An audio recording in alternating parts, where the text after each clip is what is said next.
এত সুন্দর ছিল, এত দেখতে লাবণ্যময় ছিল, আমি এত সুন্দর মহিলা কাউকে দেখিনি।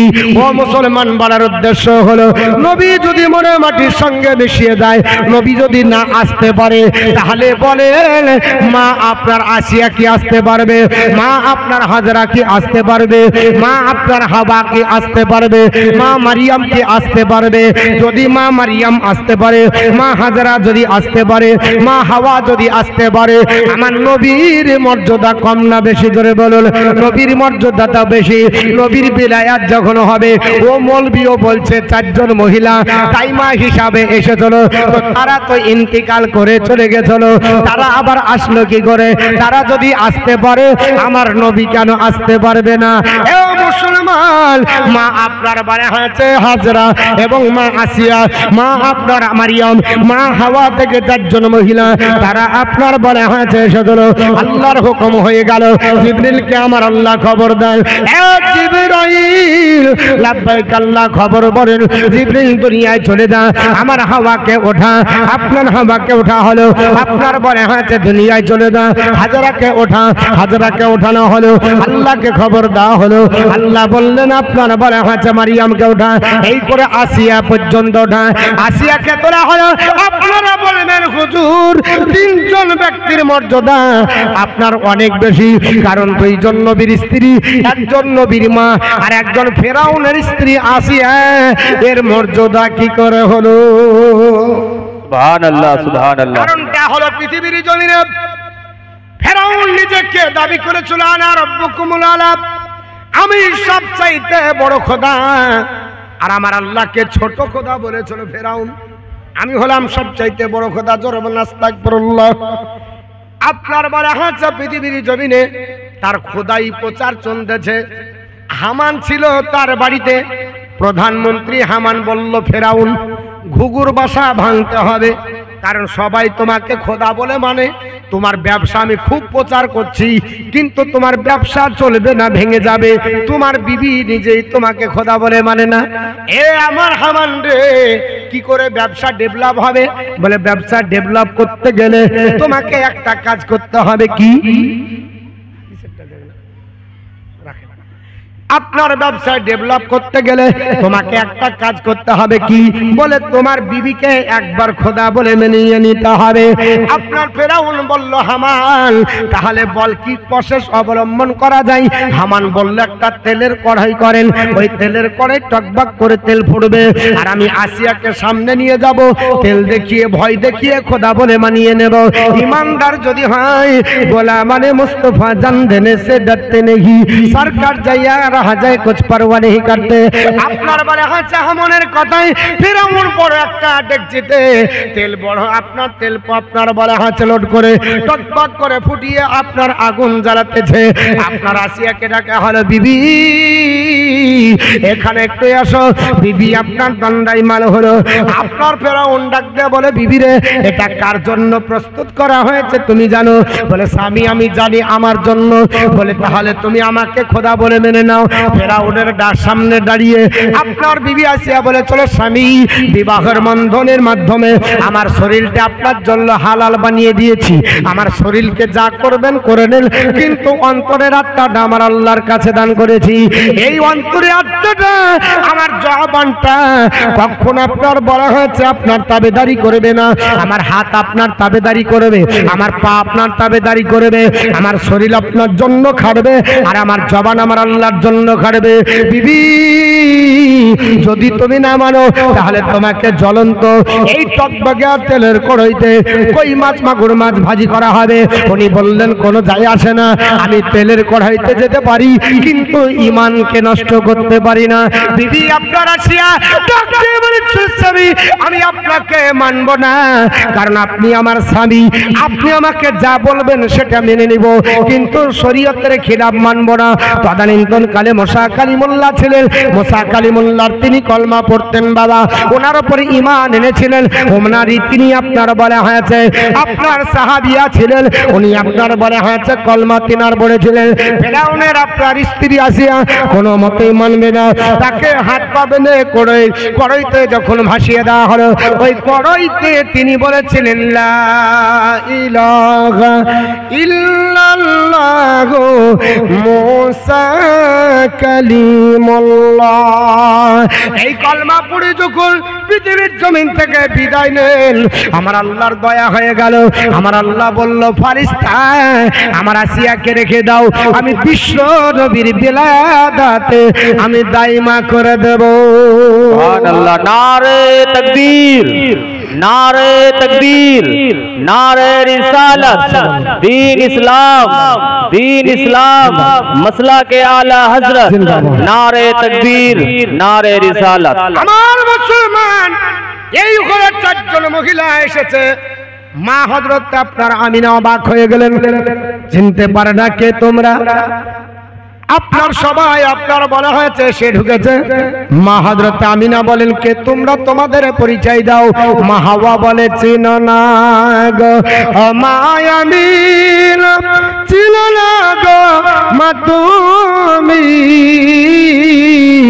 আমার নামতে হযরতে হাওয়া, আমি আদম নবীর বিবি, চিনো না গো মা আমিনা, চিনো না গো মা তুমি, আমার নামটি হযরত হাজরা, আমি ইব্রাহিম নবীর বিবি, চিনো না গো মা আমিনা, চিনো না গো মা তুমি, আমার নামটি হযরত মারিয়া, আমি ঈসা নবীর জননী, চিনো না গো মা আমিনা, চিনো না গো মা তুমি, আমার নামটি হযরত আসিয়া,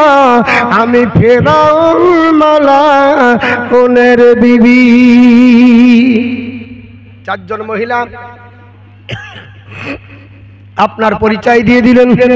লম্বা ঘটনা বলতে গেলে সময় লাগবে, খুব সংক্ষিপ্ত আকারে দুটো কথা। আল্লাহর নবী আপনার পৃথিবীতে আসবে, আল্লাহ চারটি পতাকা দিলেন, তিনটি পতাকা জিবরিল আমিনকে সহ হাজার হাজার ফেরেশতা পাঠিয়ে দিলেন। এরা বলছে কোথায় আছে, খুঁজে পাওয়া যায় না। আপনার পতাকা কেমন করে পাওয়া গেল? পতাকা আপনার ধরে, টিএমসির পতাকা ধরে কোনোদিন অ্যালার্জি হয় না, কংগ্রেসের পতাকা ধরে অ্যালার্জি হয় না, আপনার আরএসপির পতাকা ধরে কোনোদিন ফতুয়া হয় না, আর নবীর পতাকাতে অ্যালার্জি। জি বহুত খুব। সবার পতাকা চলে, ওরাই কোনোদিন ফতুয়া জিজ্ঞাসা করে না, করেছে বাপ? আল্লাহর নবীর পতাকাতে অ্যালার্জি। তিনটি পতাকা আপনার বলা হচ্ছে মা আমিনা বলেন, এই জগৎবাসীরা রাইতুল জামাতা গাদ নাযালা মিনাস সামাই, আমি তিনটি পতাকা নিয়ে নামতে একটি জামাতকে দেখলাম। এ সাহাবীরা আপনার যারা নবীর আপনার বলা হয়েছে যুগের আগের যুগে যারা ছিল মুসলমান, তখন তো আপনার বলা হয়েছে এত হাদিসের চর্চা ছিল না, তাহলে এত হাদিস পাবে কোথায়? এটা নুজহাতুল মাজালিস কিতাবের মধ্যে লেখা আছে। এই তিনটি পতাকা আপনার বলা হয়েছে দিয়ে আপনার বলা হয়েছে তারা মাআহুম, আপনার বলা হয়েছে মাআহুম সালাসাতুল আলামি বাইজিন, তিনটি পতাকা সাদা রঙের ছিল। আপনার বলা হয়েছে ফাকাদু, আপনার আলামান মিনাল, আপনার আলামান মিন জাহারিল কাবাতি, একটা কাবা ঘরের ছাদে কেড়ে দেওয়া হলো। আপনার বলা হয়েছে ওয়া আলামান মিনাস সাতিহিদ দারি, একটা হযরত মা আমিনার ঘরে, ওয়া আপনার আলামান ওয়া আলামান বাইতুল মাকদাসি, আর একটা হলো বাইতুল মুকাদ্দাসে। এই তিনটি পতাকা অপর হাদিসে লেখা আছে তিনটি, একটা পূর্ব প্রান্তরে, একটা পশ্চিম প্রান্তরে, আর একটা হলো কাবা ঘরের সাথে। ও মুসলমান পৃথিবীর জমিনে যেই দিন নবী আসে, হযরতে আপনার বলা হয়েছে আব্দুল মুতাল্লিব বলে আমি কাবা ঘর চত্বরে আপনার ভ্রমণ করতেছিলাম, কাবা ঘর তওয়াফ করতেছিলাম। আপনার বলা হয়েছে আনা আতুফু বিল কাবাতি বিল লাইল, আমি ওই রাত্রিতে আল্লাহর ঘর কাবা জিয়ারত করতেছিলাম। ও মুসলমান, আমি হঠাৎ করে আমার নজর পড়ে গেল আল্লাহর ঘর কাবার দিকে, আমি মুখ করে নামাজ পড়ি, কাবার দিকে দর্শন করে আমি আপনার বলা হয়েছে নামাজ পড়ি। কিন্তু কাবা যখন জিয়ারত হবে, শরীয়তের মশলা হলো কাবার দিকে তাকিয়ে কিন্তু জিয়ারত আপনার তওয়াফ করা যাবে না। আপনি নামাজ পড়বেন কাবার দিকে দেখেন, আল্লাহ সব গুনাহ মাফ করে দেবে। বিশ্বনবী বলেছে সাহাবারা, যদি তোমরা মসজিদে আপনার হারামে প্রবেশ করো, তাহলে তোমরা নিম্নগামী হয়ে ঢুকো। সর্বপ্রথমে যে নজরটা আল্লাহর আপনার ঘরের দিকে যাবে, আপনার বলা হয়েছে ওই প্রথম নজরটা যদি কাবার আপনার দিকে পড়ে যায়, ওই কাবার দিকে পড়ার পরে তুমি যা দোয়া করবে আমার আল্লাহ সব দোয়া কবুল করে নেবে। কিন্তু যখন তওয়াফ করবে কাবার দিকে তাকালে বিয়াদব হয়ে যাবে। কাবার দিকে তাকিয়ে কিন্তু তওয়াফ করা যাবে না, কাবার চাতালের দিকে তাকিয়ে আপনাকে তওয়াফ করতে হবে। এটাই হলো শরীয়তের মশলা, এটাই হলো নবী পাকের হাদিস। ও মুসলমান, হযরত আব্দুল মুতাল্লিব তিনি বলছেন, ওরে ও জগৎবাসী, সেই দিন আমার মোহাম্মদ পোতা জন্মগ্রহণ করে, আমিনার ঘরে যেদিন আসে, আমি কাবা তওয়াফ করতেছিলাম, হঠাৎ করে কাবার আপনার বলা হয়েছে ভিতর থেকে আওয়াজ আসে, আল্লাহ পাক যেন কাবার জবান খুলে দিয়েছে। কাবা বলছে ও জগৎবাসীরা, ইন্না আমিনাতা ওয়ালাদাত মুহাম্মদ সাল্লাল্লাহু আলাইহি ওয়াসাল্লাম, নিশ্চয় আমিনা আজ মুহাম্মদকে জন্ম দিল। সুবহানাল্লাহ, সুবহানাল্লাহ। অবাক হয়ে গেলাম, কাবার জবান খুলে গেল। কাবা একটা ঘর, ইট পাথর দিয়ে তৈরি ঘর, এত সম্মান, সেই ঘরে আপনার বলা হচ্ছে জবান খুলে গেল। শুধু তাই নয়, কাবা ঘরে তখন 360 খানা মূর্তি ছিল। ওই কাবা ঘরের মূর্তি হাবলের জবান খুলে গেল। সেও বলতেছে, জগৎবাসীরা তোমরা শোনো, উলিদান নবী আখিরুজ জামান, আজ শেষ জামানার নবী পৃথিবীতে পদার্পণ করছে। জোরে বলো সুবহানাল্লাহ। প্রত্যেকের জবান দ্বারা এটা আপনার প্রচার ও প্রসার হচ্ছে, আমার নবী পৃথিবীতে আসছেন। চতুর্দিকে আপনার বলা হয়েছে আপনার আনন্দ আর আনন্দ। শয়তান কিন্তু পাহাড়ের উপর বসে কাঁদছে। শয়তানের চেলা জামান্না বলছে, কি ব্যাপার তুমি এত দুঃখ প্রকাশ করছো, কাঁদছো কেন?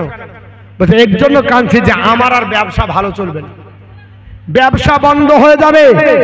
তাহলে নবীর আগমনে কাবা ঝুঁকে চলো, জবান খুলে চলো, বুত পুজো পর্যন্ত কথা বলেছিল, পশু পাখি কথা বলেছিল, কাঁদেছিল কে? দুঃখ হয়েছিল কার? শয়তানের। তাহলে নবীর আগমনে খুশি মানাবে যারা, এরা নবীকে ভালোবাসবে তারা। আর যারা দুঃখ করবে, কষ্ট হবে, ব্যথা হবে, জানতে হবে শয়তানেরই কিছু তাদের আপনার বংশধর রেখে গেছে, এরা হবে। না হলে নবীর আগমনে সবাই আনন্দ করলো, এরা কেন আনন্দ করবে না?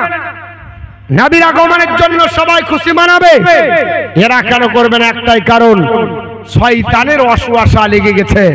শয়তান যে ব্যবহার করছে, সেই ব্যবহার যদি করে তাহলে কোনো কাজ হবে না। আল্লাহুম্মা সাল্লি আলা সাইয়্যিদিনা মাওলানা মুহাম্মদ ওয়া আলা আলি সাইয়্যিদিনা মাওলানা মুহাম্মদ সাল্লাল্লাহু আলাইহি ওয়াসাল্লাম। আমার মুসলমান বলার উদ্দেশ্য হলো আমার নবীর আপনার বলে আছে বিলাদাত, এই খুশিটা আপনার বলে আছে যেমন তেমন খুশি নয়। আমার নবী আশ্চর্য এবং নবীর খুশি আশ্চর্য। নবীর জন্ম বৃত্তান্ত আপনার বলে আছে শুনতে শুনতে একজন ব্যক্তি কলমা পড়ে মুসলমান হলো। ওই লোকটির নাম নেপোলিয়ান বোনাপার্ট। জোরে বলুন সুবহানাল্লাহ। মুসলমান আজ আপনার বলে হয়েছে আমাদের মধ্যে আপনারা যারা ইতিহাস পড়েছেন একটু ভালো করে দেখবেন আল্লাহর নবীর জন্ম বৃত্তান্ত আপনার বলা হয়েছিল এমনকি গান্ধীজি পর্যন্ত নিজেই পড়েছে। এবং গান্ধীজির একটা উক্তি আছে, গান্ধীজি নিজেই আপনার বলা হয়েছে জেলখানার ভিতরে আমি সর্বপ্রথমে যার বেশি নিয়ে জীবনী নিয়ে আলগা করেছিলাম তিনি হচ্ছেন শেষ জামানার নবী। জোরে বল সুবহানাল্লাহ। কারণ পৃথিবীতে সব নেতার নেতৃত্বে ভুল থাকতে পারে, আল্লাহর নবীর নেতৃত্বে কোনো ভুল নাই। এর জন্য তো 1982 সালে দিল্লির প্রথম আপনার নারী প্রধানমন্ত্রী শ্রীমতী ইন্দিরা গান্ধী বলেছিলেন হে জগৎবাসীরা, মোহাম্মদ রাসূলুল্লাহ not only founded a new religion but also establish a polity. Mohammad শুধু মুসলমানদের নেতা নয়, শুধু মুসলমানদের গুরু নয়, মুসলমানদের শুধু নবী নয়, সারা জগতের নবী। জোরে বলুন সুবহানাল্লাহ। দিল্লির পার্লামেন্টের মেম্বাররা তোমরা শুনে রেখে দাও, আমি শ্রীমতী ইন্দিরা গান্ধী বলছি আল্লাহ পাক পৃথিবীর জমিনে মোহাম্মদকে এমন চরিত্রের অধিকারী বানিয়েছে সব মানুষ তার চরিত্রকে ফলো করে দেশের স্বাধীন ব্যবস্থা চালাতে পারে, অশান্তির দাবানল জ্বলবে না। আপনার বলা হয়েছে পৃথিবীর জমিনে অশান্তি দূর হয়ে যাবে।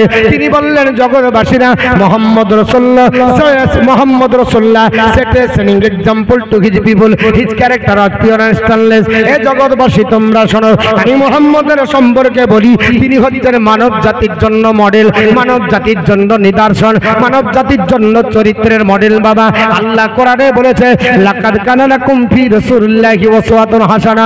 এ জগৎবাসী আমি তোমাদের জন্য নবীকে উত্তম নমুনা করেছি। তোমাদের মধ্যে নবী হলো নমুনা, নবী হলো মডেল, নবীর চরিত্রে কোনো কলঙ্কর দাগ নাই। এর জন্য বাবা শ্রীমতী ইন্দিরা গান্ধী তিনি বলতে বাধ্য হয়েছিলেন মোহাম্মদের চরিত্রে কলঙ্কর দাগ নাই। কারণ পৃথিবীর যত নেতা আছে তাদের চরিত্রের সার্টিফিকেট তাদের ভক্তরা দিবে। আর মোহাম্মদ এমন একজন নেতা যার ভক্তর দ্বারাতে আপনার টাইটেল লাভার দরকার হয় না, যার টাইটেলটা স্বয়ং তার খোদা দিয়েছে। ওয়া ইন্নাকা লাআলা খুলুকুন আযীম। হাবিব আপনার চরিত্রকে আমি আল্লাহ নিষ্কলঙ্ক বানিয়েছি। জোরে বলুন সুবহানাল্লাহ। আমি আল্লাহ পাক নিষ্কলঙ্ক বানিয়েছি। ও মুসলমান বাবা আপনাদের বলতে চাই এই আপনার বলা হয়েছে নবীর চরিত্র দেখতে গিয়ে আপনার নেপোলিয়ান বোনাপার্ট আপনার শুনতেছিলেন আপনার বায়োগ্রাফি, আল্লাহর নবীর বায়োগ্রাফি পড়তে পড়তে দেখলেন নবী ওই ব্যক্তি যিনি আপনার জন্মগ্রহণ করাতে আল্লাহর কাবা তার দিকে সিজদায় ঝুঁকে যায়। এটা আপনি বললেন কি করে হতে পারে, এটা সম্ভব হবে না। তিনি আপনার রিসার্চ গবেষণা আপনার করতে লাগলেন। 1773 খ্রিস্টাব্দে মানুষের চোখে তিনি আপনার দুশ্মন তৈরি হয়ে গেলেন। ভবিষ্যতে এমন একটা হলো ব্যবস্থা হতে হতে তিনি চলে গেলেন মিশরে। মিশরে ওই জায়গাতে আপনার চলে গেলেন একটা মসজিদের কিনারায় আপনার জায়গা নিলেন, নাম হচ্ছে আপনার বলা হচ্ছে দ্য গ্র্যান্ড মসজিদ। ওই মসজিদের ইমাম যিনি ছিলেন নাম হলো তার আবু বকর। তিনি আপনার বলা হচ্ছে আল্লাহর নবীর বায়োগ্রাফি, আল্লাহর নবীর আপনার বলা হচ্ছে জীবনী পড়তে পড়তে পড়তে অবাক হয়ে গেলেন। আর আজান শুনতেছেন 5 ওয়াক্ত আজানে অন্য কোনো ধ্বনি হয় না, 5 ওয়াক্ত আজানে একটাই ধ্বনি বারবার হয়। এই শুনতে শুনতে মুহাম্মদ রাসূলুল্লাহ সাল্লাল্লাহু আলাইহি ওয়াসাল্লাম এই শব্দটা 5 ওয়াক্ত নামাজের সঙ্গে জড়িত, আকামাতের সঙ্গে জড়িত, আপনার প্রচারের সঙ্গে জড়িত। এটা শুনতে শুনতে অবাক হয়ে মসজিদে আপনার প্রবেশ করলেন। গ্র্যান্ড মসজিদে ঢুকে ডাকতে বললেন এ আপনার বলা হয়েছে মুয়াজ্জিন তোমরা এই যে বারবার আজান নামাজের পূর্বে এইভাবে ডাকো কি বলো?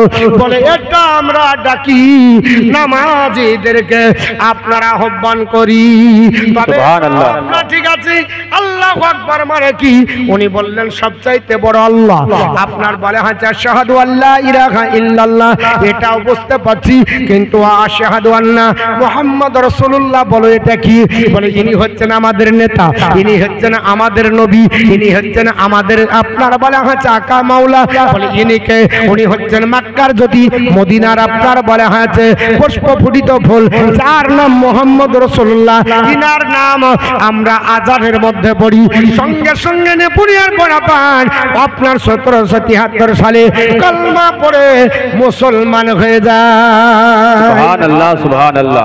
1773 সালে কলমা পড়ে মুসলমান হলো। খ্রিস্টানরা রেগে গেল, নেপোলিয়ন বোনাপার্ট ফ্রান্সের দেশের অধিবাসী, তুমি হলো ফার্সি, আপনার জানো, তুমি ইংলিশ জানো, তুমি তো পারস্যের প্রদেশের লোক, তুমি তো খ্রিস্টান ধর্মাবলম্বী, তুমি কেন আজকে কলমা পড়ে মুসলমান হয়ে গেলে? মুসলমানদেরকে তো আমরা দেখতে পারি না। উনি বললেন, শোনো, এমন একজন আদর্শের নবীর পরিচয় পেয়েছি, যার কলমা পড়ে ধন্য হলে জীবন ধন্য হবে। সঙ্গে সঙ্গে তাকে ধরে তাকে সেন্ট হেলেস দ্বীপে নির্বাসন দেওয়া হয়েছিল। যারা ইতিহাস পড়েছেন, যারা আপনার নেপোলিয়ন বোনাপার্টের বায়োগ্রাফি পড়েছেন, দেখতে পাবেন সেন্ট হেলেস দ্বীপে তাকে নির্বাসন দেওয়া হলো। উনি বললেন, দাও, আমি আপত্তি করব না, বাকি জিন্দেগিটা কোরআন দাও আর নবী পাকের মহব্বত দাও, আমি ওখানেই থাকবো, ওখানে ইন্তিকাল করব, আমি আর কোনোদিন দেশে ফিরে আসবো না। ফ্রান্সের মাটিতে কোনোদিন এসেছিলেন না, সেন্ট হেলেস দ্বীপেই তিনি বাকি জিন্দেগিটা কাটিয়েছিলেন, তবে নবীর মহব্বত নিয়ে সারা জিন্দেগি কাটিয়েছিলেন। জোরে বল সুবহানাল্লাহ। বিশ্ববিখ্যাত ব্যক্তিত্বের অধিকারী আপনার বলা হয়েছে নেপোলিয়ন বোনাপার্ট বলেছিলেন, যদি পৃথিবীর জমিনে আমার আপনার বলা হয়েছে সেন্ট হেলেস দ্বীপের এই নির্বাসনটা আল্লাহর দরবারে কবুল হয়ে যায়, তাহলে এটা সত্য হবে যে নবী পাকের মাতৃভূমি ত্যাগ করে নবী মদিনায় হিজরত করে গেছেন। আমারও জন্য এটা নবী পাকের একটা সুন্নাত পালন হয়ে যাবে। এ মুহাব্বতে কাকে বলে দেখুন, নেপোলিয়ন বোনাপার্ট বিশ্ববিখ্যাত ব্যক্তিত্ব, অথচ তিনি নবীর মহব্বতে কলমা পড়ার কারণে সেন্ট হেলেস দ্বীপে নির্বাসন হলেন, তবুও নবীর কলমা ছাড়লেন না। শুধু নবীর বায়োগ্রাফি, জীবন বৃত্তান্ত একটু শোনার পরে কলমা পড়ে মুসলমান হলেন। সুবহানাল্লাহ। আশ্চর্যজনিত নবীর আবির্ভাব। বলে কেন? বলে যে নবী আসছে পৃথিবীতে তো শেষবার হালাতে, পৃথিবীতে আর কোন সন্তান আসেনি, এই হালাতে আর আসবেও না। আমাদের আপনাদের বাচ্চারা আসে, বাচ্চা কান্না করতে করতে আসে। নবী পাক এসেছিলেন দুটো বাক্য নিয়ে, রেওয়ায়েতে এসেছে নবীর প্রথম বাক্য ছিল আলহামদুলিল্লাহ রাব্বিল আলামিন, অথবা কোন কোন নবী বলেছেন আপনার বলা হয়েছে রব্বি হাবলি উম্মতি। তো আপনার বলা হয়েছে নবী পাকের বাক্যটাই আলাদা, আশ্চর্যজনিত। অবাক হয়ে গেলেন। নেপোলিয়ন বোনাপার্টের এই জীবন চরিত্রটাকে আপনার আলগা করেছিল সবাই, যে নেপোলিয়ন বোনাপার্টকে কেন আপনার নির্বাসন দেওয়া হলো? তিনি বলেছিলেন, শোনো, নবীর মহব্বতের কারণে, নবীর জন্ম বৃত্তান্তের কারণে আপনার বলা হয়েছে শুনে কলমা পড়ে মুসলমান হয়েছিলেন। তাই বলেছিলেন, আপনার কি এমন কাজ করলো যে তাকে নির্বাসন দিতে বাধ্য হলো? বলে একটাই কাজ, তিনি কলমা পড়েছেন। এই কথাটা আস্তে আস্তে ভাইরাল হলো, শেষ পর্যন্ত চলে এসেছিল আপনার বলা হয়েছে আমাদের ভারতবর্ষের অন্যতম একজন ব্যক্তিত্ব, মহিলা, নাম শুনে থাকবেন, আপনারা পড়েছেন ইংরেজি সাহিত্যে, যার দ্বিতীয় স্থান, নাম হচ্ছে আপনার বলা হয়েছে শেক্সপিয়ারের পরে যিনি স্থান দখল করেছেন, জর্জ বার্নার্ড শো। আপনার জর্জ বার্নার্ড শো পৃথিবীর জমিনে তিনি আপনার বলা হয়েছে তার কাছে আসলো, তিনি নেপোলিয়ন বোনাপার্টের জীবন চরিত্র নিয়ে দেখার পরে তিনি বললেন মোহাম্মদের প্রেমে আসক্ত হয়ে তিনি আপনার নির্বাসন গেলেন। জানি ওই লোকটাকে, তিনি কি এমন ব্যক্তিত্বের অধিকারী যে তার জীবনী আলগা করলে এতই প্রেম ভালোবাসা তৈরি হলো যে তাকে আপনার নির্বাসন দিতে আপনার বাধ্য করেছিল। তিনি আপনার বলা হয়েছে জর্জ বার্নার্ড শো আল্লাহর নবীর চরিত্রকে আবার স্টাডি আরম্ভ করলেন, করতে করতে একটা গ্রন্থই রচনা করে দিলেন নবীর মহব্বতে। গ্রন্থটির নাম লিখলেন আপনার বলা হচ্ছে জেনুইন ইসলাম, ভলিউম নাম্বার 1, পৃষ্ঠা নাম্বার 69। তার মধ্যে তিনি বললেন, হে জগৎবাসী, যদি মোহাম্মদের চরিত্রের উপরে মানুষ চলে তো মুসলমানের হাতে গোটা বিশ্ব চলে আসবে। জোরে বল সুবহানাল্লাহ। মুহাম্মদ সাল্লাল্লাহু আলাইহি ওয়াসাল্লামের চরিত্র এত সুন্দর, এত আপনার বলা হচ্ছে মুগ্ধকর যে চরিত্রে গোটা বিশ্বকে জয় করেছে। আজ আমি আপনার বলা হচ্ছে জর্জ বার্নার্ড শো বলছি, if any religion has the chance of ruling over England and Europe within the next 100 years, it can only be Islam. তিনি বলছেন জগৎবাসী আগামী 100 বছরের মধ্যে শুধু ইংল্যান্ড নয়, গোটা ইউরোপ মহাদেশে যদি কোনো ধর্ম আধিপত্য বিস্তার করতে পারে, খ্রিস্টান হবে না, আদিবাসী হবে না, চাড়াল হবে না, সাঁওতাল হবে না, ইহুদি হবে না, নাসারা হবে না, বৌদ্ধ হবে না, অন্য কোনো ধর্মাবলম্বী হবে না, হবে it can only be Islam, একমাত্র ইসলাম হবে। I have always the hill religion of Muhammad সাল্লাল্লাহু তাআলা আলাইহি ওয়াসাল্লাম। তিনি বললেন মুহাম্মদ সাল্লাল্লাহু আলাইহি ওয়াসাল্লামের আপনার প্রচারিত ধর্মকে আমি আপনার শ্রদ্ধা করি। আপনার it is the only religion which appear to me two pauses the assimilating capacity to the changing phase of existence which can make its appeal to every age। তিনি বললেন শোনো, তার আপনার বলে হচ্ছে প্রচারিত ধর্মর আশ্চর্য জীবনা শক্তির জন্য আপনার বলে হচ্ছে গোটা বিশ্ব আকৃষ্ট, আমি তার প্রতি আকৃষ্ট হচ্ছি। I believe that if a man like a Muhammad রাসূলুল্লাহ সাল্লাল্লাহু তাআলা আলাইহি ওয়াসাল্লাম were to assume the dictatorship of this modern world, he could success in solving its problem in a that would mean in happiness. তিনি বললেন জগৎবাসীরা শোনো, আমি তোমাদেরকে বলি I believe that if a man, আমি বিশ্বাস করি যদি কোনো একজন মানুষ লাইকে মোহাম্মদ রাসূলুল্লাহ মুহাম্মদ সাল্লাল্লাহু আলাইহি ওয়াসাল্লামের মতো একজন হয়ে যায়, তাহলে গোটা বিশ্ব স্বর্গে পরিণত হয়ে যাবে। জোরে বলুন। নেপোলিয়ান বোনাপার্টের কাছ থেকে জর্জ বার্নার্ড শো তথ্য নিলেন, সে তথ্য নিতে গিয়ে গ্রন্থ রচনা করে দিলেন। শেষ পর্যন্ত তিনি বললেন মোহাম্মদ এমন একজন ব্যক্তিত্ব, তার চরিত্রের উপরে যদি কেউ চলে গোটা বিশ্ব মুসলমানদের হাতের মুষ্টির মধ্যে আসবে। এত চরিত্র তার উৎকৃষ্ট, গোটা বিশ্বকে জয় করেছে চরিত্র দ্বারা। আর এই মুসলমান কলঙ্ক করছে নবীর চরিত্রকে, বলছে নবী কেমন আমার মতো, এটা জানতো ওটা জানতো না, নবী লেখাপড়া জানে না, স্কুল কলেজে যায়নি, নবীর তো শিক্ষাগত যোগ্যতা ছিল না। আর হুজুরের যোগ্যতা কত দূর, তো বলছে আমি তো আপনার মিশর থেকে পড়ে এসেছি, আমি আজহারি, নবী তো স্কুল কলেজে পড়েনি। আল্লাহ পাক বলে তুমি শোনো, তুমি আলফিদা মিশনে পড়বে, রামকৃষ্ণ মিশনে পড়বে, আপনার স্কুল কলেজে পড়বে, তোমার ডিগ্রির পরিমাণ থাকবে কত দূর শিখেছো, তো বলছে মাধ্যমিক পাস।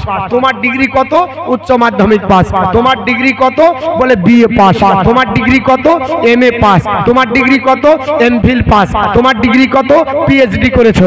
আর করেছো, বলে আর করিনি। নবী গো আপনার ডিগ্রি কত, নবীকে আল্লাহ বলছে ওয়া আল্লামাকা মা লাম তাকুন তালাম, হাবিব আপনি যাহা কিছু জানতেন না সব জানিয়ে দিয়েছি। नारे तकबीर, नारे तकबीर, नारे रिसालत, या रसूल अल्लाह, मसला के आला हजरत, जश्न ईद मिलादुन नबी, जिंदाबाद, नारे तकबीर, नारे रिसालत। সব কিছু আল্লাহ শিখিয়ে দিয়েছে। যদি আল্লাহ শিখায় তো মোল্লার শিখা লাগবে? বলছে নবী এটা জানতো ওটা জানতো না, আল্লাহ বলছে নবী কিছু জানেন না এটা নয়, আপনি যা জানতেন না সব জানিয়ে দিয়েছি। আমার মুসলমান পৃথিবীর জমিনে আল্লাহর নবী সাল্লাল্লাহু তাআলা আলাইহি ওয়াসাল্লামের ব্যাপারে আমার আল্লাহ পাক আপনার বলা হয়েছে, ডাক দিয়ে বলেন হাবিব ওয়া আল্লামাকা মা লাম তাকুন তালাম, হাবিব গো আপনি যাহা জানতেন না আমি আল্লাহ সব জানিয়ে দিয়েছি। এখন যদি বলেন এটা জানতো ওটা জানতো না, তাহলে আপনার ভুল হবে। আপনার বলা হয়েছে এটার মধ্যে খামতি থেকে যেতে পারে।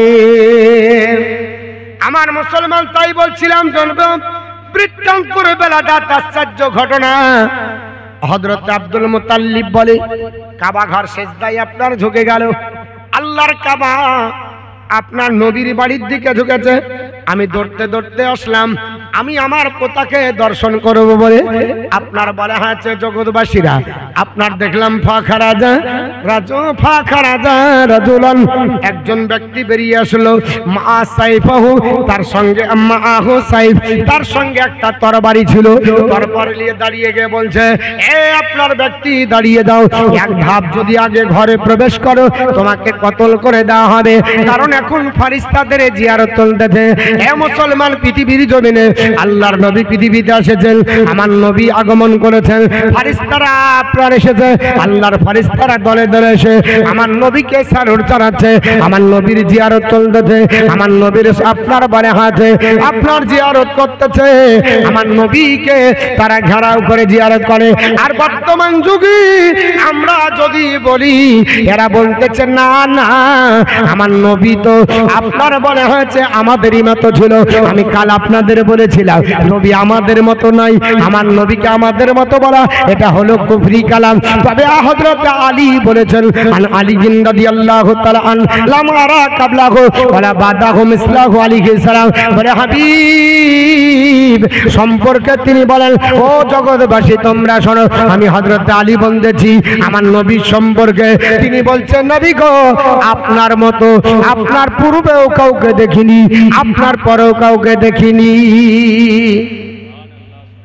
নবী কেমন? চাঁদের মতো না সূর্যের মতো। অনেক ব্যক্তি দেখতে সুন্দর হয়, বলে ছেলেটা পূর্ণিমার চাঁদ, বলে কি বলে না?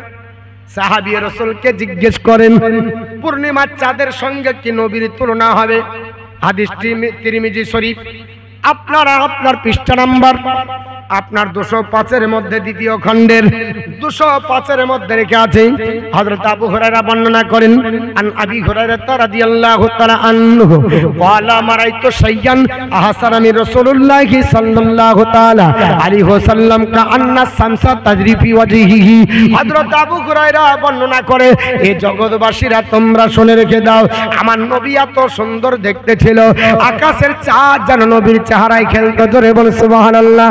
আকাশের সূর্য যেন খেলতো, নবীর মতো উৎকৃষ্ট চেহারা, নবীর মতো সুন্দর চেহারা আমি পৃথিবীর জমিনে কাউকে দেখিনি। আমি নবীর চেহারার দিকে তাকাতাম, আকাশের সূর্য যেন নবীর চেহারাতে আপনার খেলতো। জোরে বল সুবহানাল্লাহ। এ মুসলমান, অনেক ব্যক্তি বলেন না না আমরা নবীর সৌন্দর্যের সঙ্গে তুলনা করি না। তবে কিসের সঙ্গে তুলনা করেন? বলে নবীর হাত ছিল, নবীর পা ছিল, নবীর চেহারা ছিল, নবীর শরীর ছিল। নূর যদি হয় তাহলে তো এগুলো হবে না। তাই যদি হয় আল্লাহ পাকের নবী হযরতে আপনার মুসা কালিমুল্লাহর কাছে হযরতে মালাকুল মউত ইসরাইল এসেছিল, আল্লাহর নবী এক চড়ে তার চোখ বের করে দিয়েছিলেন।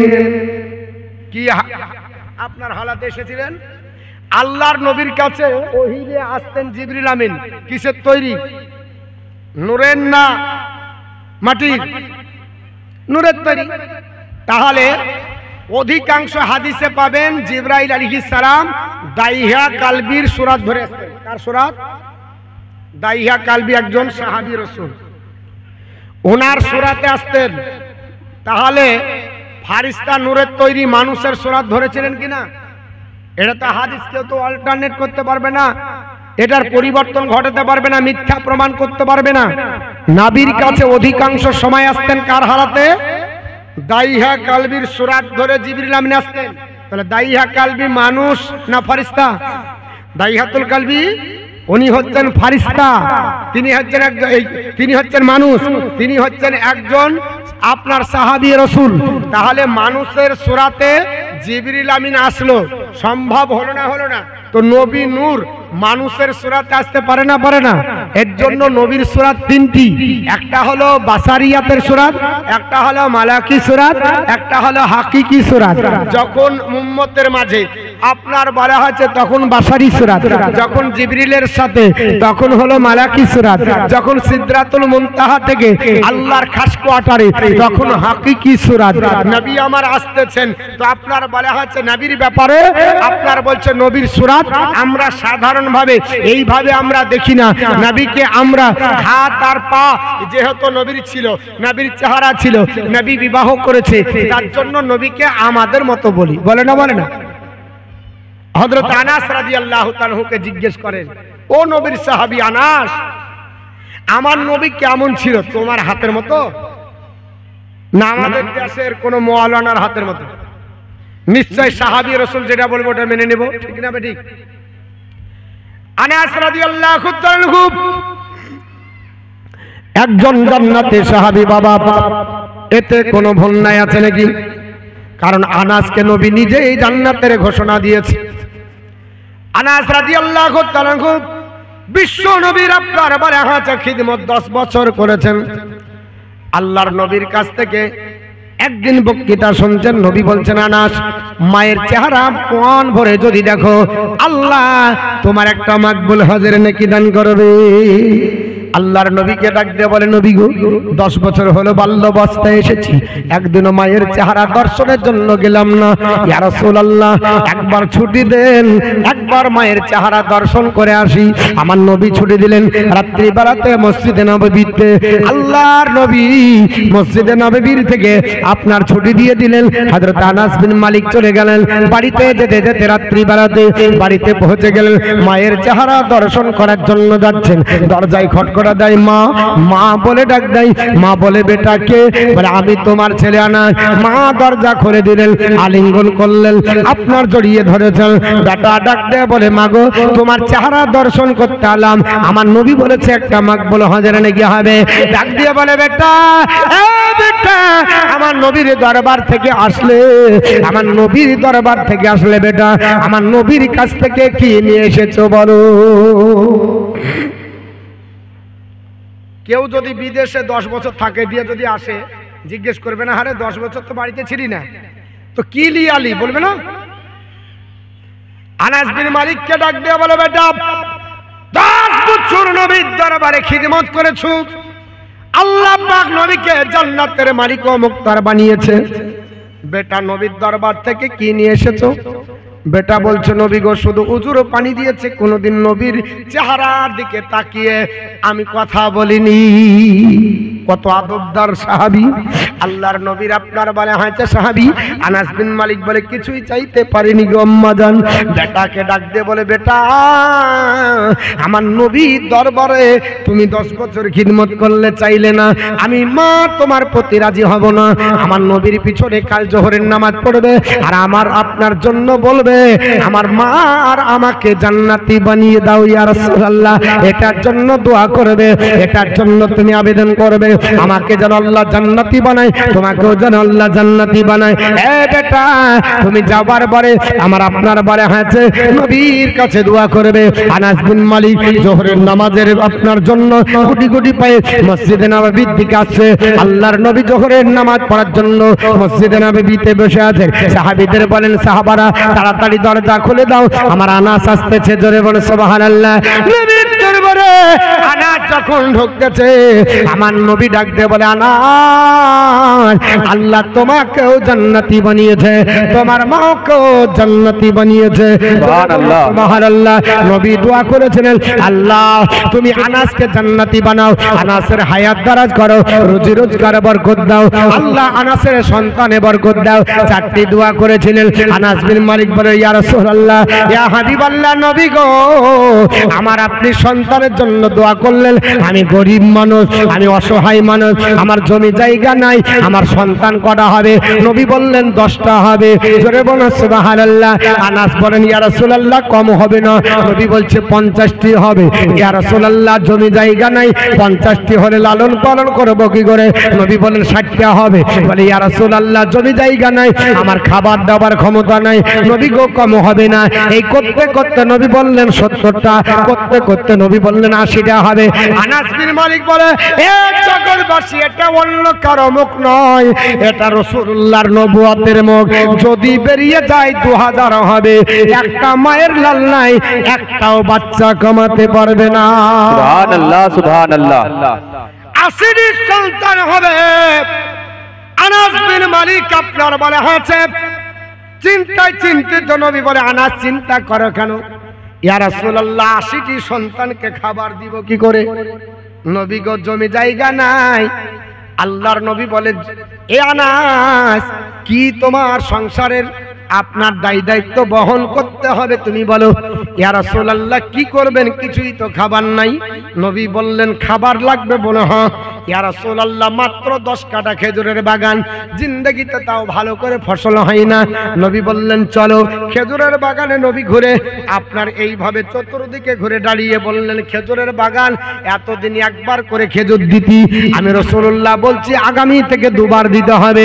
আনাস বিন মালিক বলে, জগৎবাসী আমার যে খেজুরের বাগানে ফল হতো না, ও নবী আমার ঢোকার পর থেকে খেজুরের বাগানে 2বার করে ফল হতে লাগলো। শুধু তাই নয়, এত ফোঁটায় ফল হতে লাগলো। আমার খেজুর আপনার বাজারে সব চাইতে বেশি দামে বিক্রি হতো, কারণ খেজুর থেকে মিষ্টি আম্বারের খুশবু বের হতো। আল্লাহ পাকের নবী দোয়া করেছিল, আমার আপনার সন্তান আল্লাহ 80টি দিন দান করেছিল, 80টি সন্তান দান করেছিল। আমার আল্লাহ পাক পৃথিবীর জমিনে আমাকে এত সম্মানিত করেছিল, 80টি সন্তান দিয়েছিল। জান্নাতি বলে আপনার ঘোষণা করা দেয়া হয়েছিল। আল্লাহর নবীর আপনার সাহাবী ওই আনাস বাবা তিনি বর্ণনা করেন, আনাস রাদিয়াল্লাহু তাআলা আনহু ক্বালা মা সাস্তু দিবাজাতান হারিরা আলিয়াদু মিন কাফি রাসূলুল্লাহি সাল্লাল্লাহু তাআলা আলাইহি ওয়াসাল্লাম। नारे तकबीर, नारे रिसालत, नारे रिसालत, मसला के आला हजरत, मसला के आला हजरत, उलमाए अहले सुन्नत, उलमाए अहले सुन्नत, दीन इस्लाम, जश्न ईद मिलादुल नबी, नारे तकबीर, नारे रिसालत।